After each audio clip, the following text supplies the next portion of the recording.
mortifying. Not only was it boring, thought Palo Alto was in the south of France. Not only was it boring, it was bad. We start with a tired Lakers loss. LeBron had one of the worst first halves of his career, 3 points, and then, of course, started bombing threes and ends the game with 33. Here he is after the game. It was tough. It's one of the toughest games we've had this year. Just coming off the road trip, and even though this was a road game, coming off the road trip and getting back, late last night, but after an overtime game, and it was a tough game for us. Obviously, we started off in the first half, not so playing Laker basketball. We had some good spurts, but not enough. So this is one of those scheduling conflicts, in the season. And definitely got the best of us tonight. Okay. Concerned? Not only am I not concerned, at halftime, you're tweeting out the clip from the show saying this is why the Lakers shouldn't have played their guys. It was a schedule loss, if such a thing exists, which is forget the back-to-back part of it. The fact that this was the longest break the Clippers had all season other than the All-Star break leading into this game. The Lakers, meanwhile, had to travel on a back-to-back. It looked like they were going to have no fight. You correctly, at the time, I thought, were concerned could LeBron's double-digit point streak be in jeopardy. Like it. Turns out I was very wrong. And you thought he wasn't going to get three, and he had three and looked dead in the water. And now I sit here today more confident in the Lakers than at any point all season. Because after what I do believe was the worst half of LeBron's entire NBA career, he followed it up with one of the best halves of his career. And we can show it to you. Wild said bombing threes. He had 30 points on 14 shots in the second half of this game. Kawhi, one of the league's best perimeter defenders, played the entire second half, all 24 minutes. First time he's done that in a game since Game 7 of the 2013 Finals, which, of course, ended with LeBron hitting a jumper over him, similar to a few of these possessions. And what you saw, and the reason it raised my confidence, Brew, was LeBron got to a level after a back-to-back, fresh off an injury, that only 3 other guys in the league can get to. Giannis, Steph, and Durant. He treated this game like a playoff game. Yep. And now listen, they were terrible and dead-legged and bad early, and Russ brought energy the Lakers didn't have. We'll talk about Russ in a moment. But if there was a looming question of, can playoff mode LeBron still just put a team on his back? The fact that he got 30 in the second half, a game they were down 24 early in the second half, they at one point cut it to 7, to me, and I didn't want them to get the 5 seed anyway, and if they had won out, they would have gotten the 5 seed. For all those reasons, I think Laker fans should be more optimistic this afternoon than at any point all year. What a take. I disagree. All right, I wanted to hear the verbal gymnastics you were going to go through to get I expected the Lakers to lose because playoff LeBron would have won that game. Playoff LeBron would have won that game. Now, I'm going to give LeBron credit. I agree with you. The first half was the worst I've ever seen him play. Some might try to go back to Dallas in 2011 in the finals. In those games, he got passive. Right. This game, he just didn't have it in the first half. Was losing his dribble, was turning the ball over, obviously missing shots. And the second half, I tell you, I will give you this. I don't know that this helps. Like, obviously, they still lost.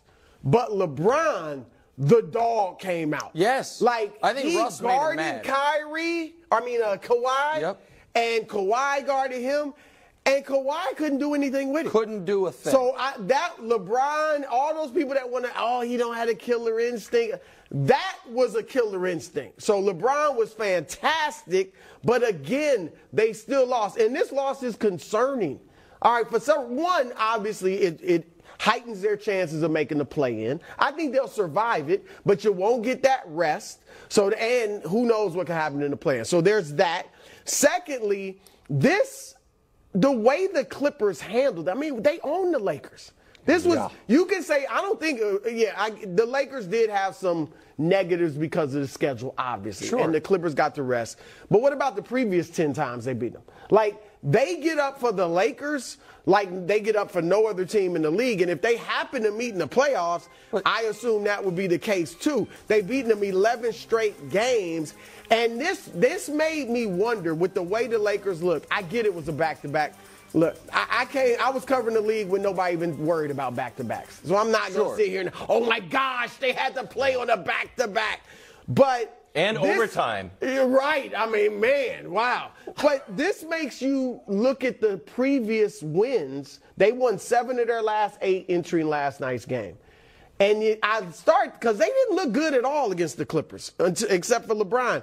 And I start to look at those wins. Only one of them came against a team that's currently in the top 6 in its conference. And that was Phoenix without Durant and DeAndre Ayton. So I don't know if the Lakers are looking quite as good as we all have thought. And then the thing made me wonder about AD. Now, I'm not going to jump on him for having 17 and 11. I'm not going to jump on him because they double-teamed him. Yeah. They played smart ball. Everybody else had to try to score. But they do a good job on AD. Yeah. AD averages 22 points against them during this season. And I think one of the reasons that they do a good job on him is that Zubac is not a great center, but he's a tough and he's a strong and he's an interior by the basket center. And AD don't like that. That's why AD's never wanted to play center because he don't want to deal with guys like that. Well, and so Zubac looked great last night. 17 and 13, dunking, scoring inside. So those things would give me pause if I'm a Lakers. I'm not writing them off, but I'm just saying my antennas were raised from last night. We all like Ty Lue here. And if I was Ty Lue watching this show, I'd be like, don't I deserve some credit? I just continually beat this team. Yeah. I'm in L.A., and all I do is win. And then you guys start the show with LeBron and how great LeBron looked. Well, hold on, go ahead. I'm sorry. No, but that's LeBron deserved that was he did. I totally agree. The back-to-back, he's 38. I totally buy it. I just feel like we are so Lakers-centric, and some of the media criticism like that comes from online about television shows like ours. Like, all you do is talk about the Lakers. And it's like, well, LeBron's a big star. Well, wait a second. But Ty Lue deserves credit. Now, listen, I wanted Ty Lue to coach the Lakers. But there was a time where the Clippers were a lead story on all these shows, where the Clippers were the team of L.A., where the Clippers were the favorites. Where smart people picked the Clippers. Yeah, well, yeah, smart people. People that had a hell of a lot more than faith of 6 out of 10 in their beloved Clippers. And then the Clippers all over themselves repeatedly. And they lost that benefit of the doubt, and Kawhi's decision to opt out of NBA superstardom by load managing to an extent like we've never seen. But can I push? Like, he didn't last night. Correct. He played the entire second half. Correct. So that narrative should be dead. And then Ty Lue, at what point, if you're Ty Lue, like, man, when are they going to start talking about me? How many times? 15 in a row? Hold on a second. 20 in a row? I've won 11 in a row. I gave him some I was responding to Nick. No, I'm just I gave him some props. Wait, hold on. Let's stay here for a second. This is a frustrating thing. Because you know who wanted Ty Lue to coach the Lakers, right? LeBron James. And he didn't get his way, and he got Frank Vogel. And then some people on a lot of shows, then said, why didn't Frank Vogel get respect? Why is Frank Vogel, now he's the fall guy? All these things. And now the answer to when the Clippers beat the Lakers is, why don't we give Ty Lue more respect? Some of us have been calling Ty Lue one of the best coaches in basketball since he got a raw deal in Cleveland. Now, if I may just very quickly respond to Brew's point. Brew, if your point is the Clippers might be able to match up well with the Lakers in a playoff series. Will. I would agree, but the only place they'd be able to meet is the conference finals. So I would feel differently about last night. Caliber of team. Mm-hmm. This is the first time in weeks they faced this caliber of team, and they got run off the floor. And so, okay, all right. I think if you're a Lakers fan, your hope for the postseason is Anthony Davis be healthy and LeBron be able to get to a gear that he got to in the second half last night. It was very impressive. Let's take a look at the teams trying to avoid the play-in. Clippers are at 5, Warriors are at 6. Then it's the Lakers. Then it's the frisky Pelicans, who tried their best to give away the game last night and ended up winning. That was remarkable. That was not they were up 6 with 8 seconds left and it went to overtime. That was remarkable. Here's LeBron, who's happy wherever the chips may fall. Listen, it is what it is. Wherever we end up, that's where we end up. There's been like 4 or 5 seasons in one for us. We don't have the luxury of and this is what we need to do. This is where we're going to be. We need to still continue to play good basketball. We got another game on Friday versus a very good team. Then we end the season on Sunday, versus Utah. So we'll see what happens. We'll see wherever we fall, and we'll be ready to go. Simple outfit, but it worked. Okay. Confident in the Lakers no matter what seed they get. Yeah, I mean, the only seed you don't want is the 5. Right? If Phoenix right now looms large over the entirety of the West. They haven't lost with Durant. Durant is playing unbelievable basketball. With Phoenix, however, and I hate to be kind of fatalistic about it, the odds of them getting to the conference finals whole are lower than the average team. By the way, same with the Lakers in that regard because of the history of those players and injuries. I would not want to play Phoenix in round 1. It's why I thought they should rest yesterday and just punt on the 5 seed entirely. I think the Lakers, speaking of back-to-backs, Phoenix plays tonight and then the Lakers tomorrow. My guess is they rest Kevin Durant tomorrow and the Lakers beat the Suns and the Lakers beat the Jazz and then they will be the 6th seed if Golden State loses on the road in Sacramento, which I would be shocked if they didn't. But 6 or 7, Brew, I think the Lakers are in better shape than 5. Because 6 or 7, you have Memphis or Sacramento in round 1. If you're the 7, and you're in the play-in, even if you lose that first play-in game, okay, then you get Denver. I would rather play Denver than Phoenix in round 1. So I think the Lakers, the ideal, obviously, is they go 2-0, Golden State lose Sacramento, you slide into the 6 against either Memphis or Sacramento. But either way, I think they're in fine shape in either of those spots. Yeah, wherever they go, I mean, I'm not going to write them off. You got to give them a chance. If they have a healthy LeBron and AD in a wide-open West, you got to give them a chance, even if they're 5th. But you are right. You don't want to meet the Suns. Neither do the Clippers or the Warriors if they have their druthers. Now, Ty Lue said before last night's game, we just going to play. And wherever we end up, we end up. I do like that attitude. But if people are being honest, you would rather play someone else than the Suns. For the Lakers, Sacramento, and this goes for any of the teams, I think they'll beat those teams, Sacramento, Memphis, but those teams play so fast. And the energy. You would pick the Lakers over the Grizzlies? You would? I'm not sure yet. Here's the thing about the Grizzlies. Probably, but I'll wait till that happens, if it happens. The Grizzlies, though, what will concern me if I'm the Lakers is in Jaren Jackson Jr. They got a great defender who can, he's not going to stop AD, but can make it tough on him. You've got an explosive guy like a Ja Morant that's going to, and Desmond Bain, Dylan, they're a good team. Sure. No, they're immature, they're, really they're young, but they would be a team, just a nuisance that you got to deal with. So, look, I agree. If they get Denver, of the team, I'd probably pick facing Sacramento over Denver, but you'd rather play Denver than Phoenix.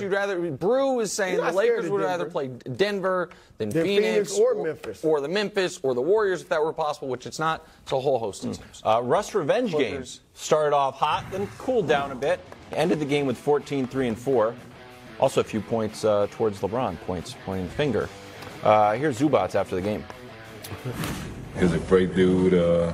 Great leader, always happy, always positive, always, helping everyone on the court, helped me a lot. He leads us on and off the court. He's a great dude, so we just wanted to, prove everyone wrong, prove all those rumors, all that stuff that was said about him wrong. And, it just makes it better that he came in the biggest game of the season. Okay. Brew, did Russ get the last laugh here? Look, I'm sure it felt good for Russ, and it should. He should be happy. It's great for him. But no. All of the stuff he went through, you're talking about a top 75 player of all time. You're talking about a first ballot Hall of Famer. You're talking about a guy who is from L.A., who grew up rooting for the Lakers, and he caught absolute hell with the Lakers. From the fans, you can say it's justified or not, he still was the scapegoat for everything. So you're not going to get the last laugh over that in a regular season game. Now, if they get to the playoffs, like you said, it'd be tough for them to match up. But if they somehow matched up in the conference finals and then Russ helped the Clippers beat them, that's the last laugh. But no, this was nice. I'm happy for Russ. But no, this doesn't do it. So I was really conflicted with this because part of me respected it and liked it, and part of me said, this is where you're your own worst enemy. So by the way, he won them the game in my opinion. They started the game off 15-2 because of him and his energy, and the rest of the way the Lakers played him, even in fact beat him the rest of the way. But it was that opening burst the Lakers had no answer to. And Russ was hitting jumpers and active on defense and doing all the things you would hope the best version of Russ did. Then, and we can show you the numbers, he went back to being the Russell Westbrook we've known the last few years, which is inefficient and not very effective. The rest of the game. Well, it didn't play as much, but thank you. He played enough to take 7 shots, turn the ball a few times, have a number of defensive lapses, but that's fine. What I found interesting was he's clearly furious with LeBron. Oh, you think? No, I'm not being sarcastic. I didn't. Yeah. I mean, he was pointing at LeBron. Yeah. He was talking to LeBron. When LeBron had the turnover, Russ caught it and said, nice pass. He's clearly angry that he feels like, it would appear to me, he feels like he got a raw deal from LeBron. To which I would say, what more did you want? You got more than a full season to show that you could be a part of winning basketball. You were unable to do it.